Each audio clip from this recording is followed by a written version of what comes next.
नमस्कार। वर्तमान समय में विश्व में जो अशांति देखने में आ रही है उसका मूल कारण मनुष्य में स्वार्थ और अभिमान की वृद्धि होना। जहाँ स्वार्थ और अभिमान होंगे वहाँ परस्पर प्रेम नहीं होगा, और जहाँ परस्पर प्रेम नहीं है वहाँ शांति नहीं होगी। वहाँ शांति कैसे संभव है? वहाँ तो संघर्ष होगा। अपने सुख की इच्छा करना स्वार्थ है, और दूसरों की अपेक्षा अपने में विशेषता देखना अभिमान है। शरीर की दृष्टि से, आत्मा की दृष्टि से और परमात्मा की दृष्टि से, तीनों दृष्टियों से संपूर्ण विश्व एक है। जैसे हाथ, पैर, मस्तक आदि सब एक ही शरीर के अविभाज्य अंग है और सब मिलकर शरीर के हित के लिए काम करते। उसी प्रकार संपूर्ण मनुष्य एक ही विश्व के अविभाज्य अंग है और उन सबको मिलकर विश्व के हित के लिए काम करना चाहिए।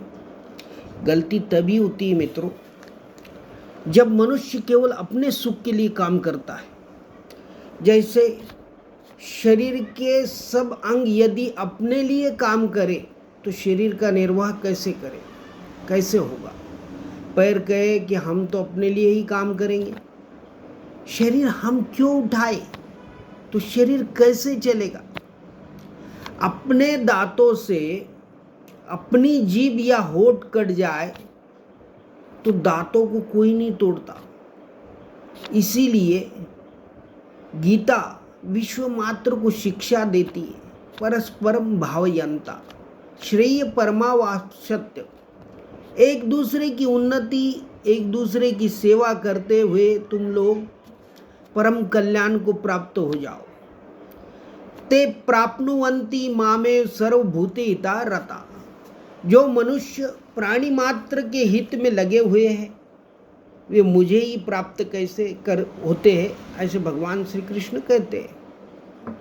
जो मनुष्य दूसरों की सेवा तो करते हैं पर बदले में उनसे कुछ चाहते हैं, वास्तव में सेवा नहीं करते, प्रत्युत व्यापार करते हैं। सेवा वही है जो निष्काम भाव से की जाए। सभी प्राणियों में कोई न कोई विशेषता रहती। ऐसा देखने में आता है कि विशेषता हमारे में वो दूसरे में नहीं है, और जो दूसरे में वो हमारे में नहीं है। ऐसा कोई भी मनुष्य नहीं है जिसमें कुछ भी विशेषता न हो अथवा जिसमें संपूर्ण विशेषता हो। अतः वर्ण, आश्रम, जाति, धर्म, संप्रदाय, विद्या, योग्यता, बल, धन आदि को लेकर दूसरों की अपेक्षा अपने में विशेषता देखना गलती है। मनुष्य को चाहिए कि वह दूसरों की विशेषता को देखकर सदा उनका सम्मान करे। इस प्रकार स्वार्थ और अभिमान त्याग करके दूसरों को सुख पहुंचाने की भावना से ही विश्व शांति संभव है।